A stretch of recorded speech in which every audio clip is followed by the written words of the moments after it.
By Hendricks.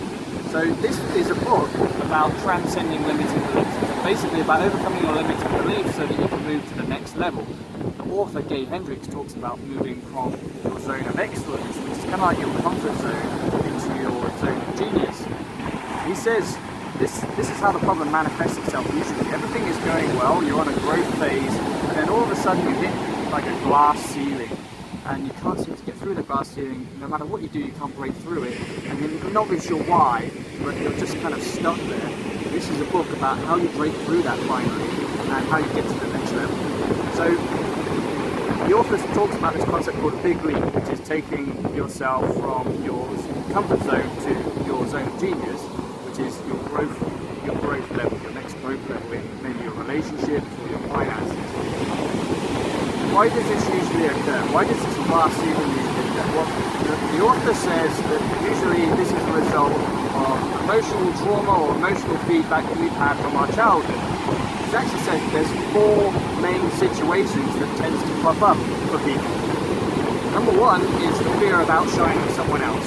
So the author gave an example of his youth where he was in a family with a number of brothers, and at a young age he did something better than his brother, and he got some bad feedback from his parents, and that cycle repeated itself enough that it kind of went into his subconscious, and that's what was holding him back in some areas of his life too. Number 2 is the fear that you're somehow a burden. Again, this usually comes from your childhood, being a burden on your parents, or just feeling that can stay with you through adulthood and prevent you from just taking that leap to where you want to go.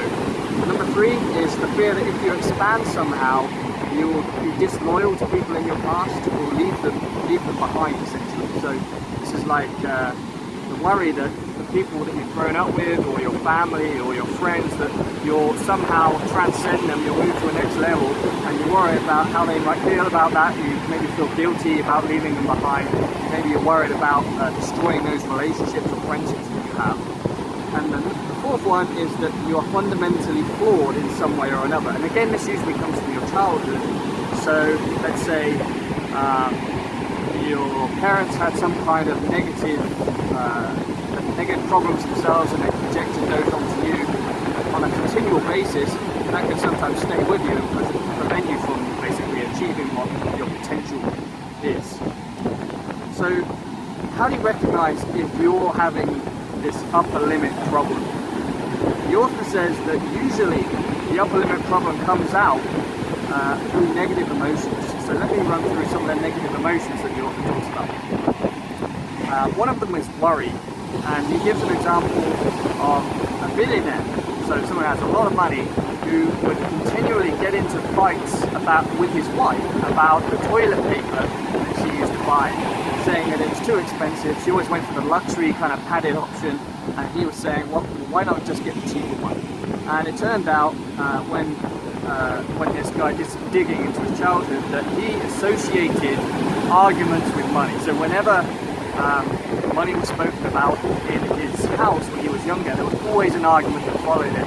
We needed some digging to reveal this, to understand why he was worrying so much about money and where this came from. He was then able to kind of stop this negative emotion from appearing. But that was his signal of upper limit problem about money. The second thing the author talks about is criticism and blame. And he gives an example of a top Dell executive who used to go into meetings and just used to blow up on his staff, like really criticize them and make them feel bad. And 10 seconds later he would say something like, don't worry about that, just forget about it, it's just me, it doesn't matter, I don't really hold grudges or anything like that. Everyone else in the meeting took a lot more, took longer to get over his outburst essentially. He came to realize that the reason for this, the reason he never complimented his people, the reason why he always criticized and never gave compliments, is because as a youngster, his father always used to give him these backhanded compliments. So let's say he was doing well at school, his father would say something like, "Oh, finally you're getting the grades that you always should have." So like a backhanded compliment. So it's a compliment that's kind of like an insult at the same time. And so he associated his compliments as being negative, and that's why he never passed on to his stuff. That was his sign of his glass ceiling. And the third way this might manifest itself is by deflecting praise. So for instance, the author gives an example whereby somebody gives a good presentation and then maybe his or her colleague says, that was a great presentation, well done. And then you respond with, or he responds with, no, it wasn't very good, I missed this key point and I went on for too long, people weren't listening. And it's basically the inability to accept praise, essentially. The author talks about how deflecting praise can actually be a sign that there's an upper limit problem at play here.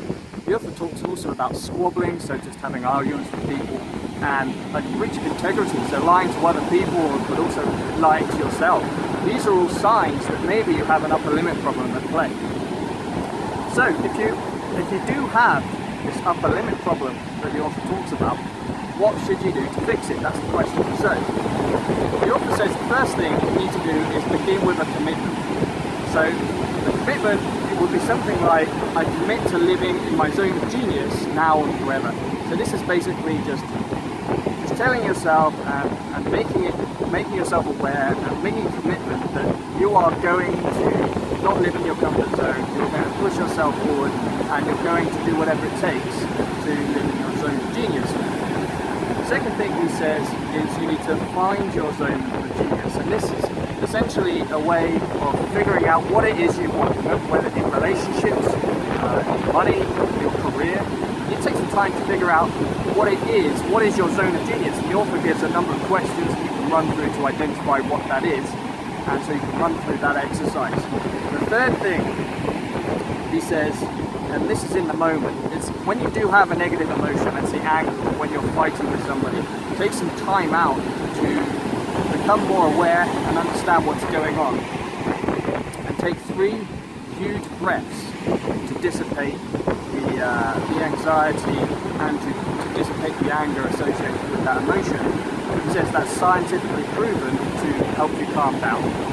The fourth thing he says is make a leap of consciousness. So understand that when you're having these emotions, these negative emotions, understand that they're a symptom. They're coming from somewhere. And you need to kind of dig down to figure out where they're coming from. So if you're, let's say, in the pickup world, if you're not approaching a girl because you're too scared to, figure out why that is. Do you have a problem with attractiveness? Do you feel like you're not attractive enough? Or do you feel like you don't have enough self-worth or confidence, or you're not financially successful enough? Try and figure out where that problem is coming from, dig deep, and that will help reveal and help you become more aware about what's going on and what's at play here. And the fifth thing he says is to form an ultimate success mantra. So an ultimate success mantra might look like, I expand in abundance, success and love every day as I inspire those around me to do the same. So this is kind of like a high-level life mantra, and he says you should meditate on this on a daily basis. You should try and integrate this into all parts of your life so it becomes a part of your subconscious, and so you're living it every single day. So here's my personal experience with this. That's the book. Here's my personal experience with this. I've suffered from upper limit problems in a few areas of my life. I think the most obvious upper limit problem I've had is when I spent 1 year and did a huge amount of work to launch a project on the web. I did 300 videos and huge amounts of work and writing to try and launch this project. And all this work got it to the point where it's almost ready to be launched, and then I sabotaged the launch so it wasn't successful. This is a prime example of self-sabotage, but also of the upper limit problem, where I didn't feel like I was worthy of the success that would have come if I'd launched the project with any kind of vigor. So that's my personal experience. Who should read this book? Okay, if you feel like you've stagnated in your life, if you feel like you're self-sabotaging, if you feel like you're kind of like getting in your own way of the things that you want to achieve in your life. Also, if you're suffering from lots of negative emotions when you're working on stuff, you're kind of pushing towards your goals, but there's resistance there, this is a good book for you to read. It might help you get to the bottom of why you're suffering from that resistance. For me, the change that I'm making a promise to myself to become more aware about the root causes of the emotions that I'm having. So in the moment, if I'm feeling angry, or if I'm not feeling confident about something I'm trying to do, I'm now taking time to really understand where that's coming from, and understand that actually it's usually a problem that I have rather than a problem of the environment or someone else forcing that onto me. So it's basically taking self-responsibility for my emotions and trying to understand why and whether that's my upper limit problem at play here. So this video is part of my self-development experiment. I'm trying to read 140 books and do 140 videos. I'm going to record a bunch more videos and book reviews for you guys. If you like this video, if you read this book, leave me a comment, like the video, subscribe, and join me on my journey. Thanks for watching.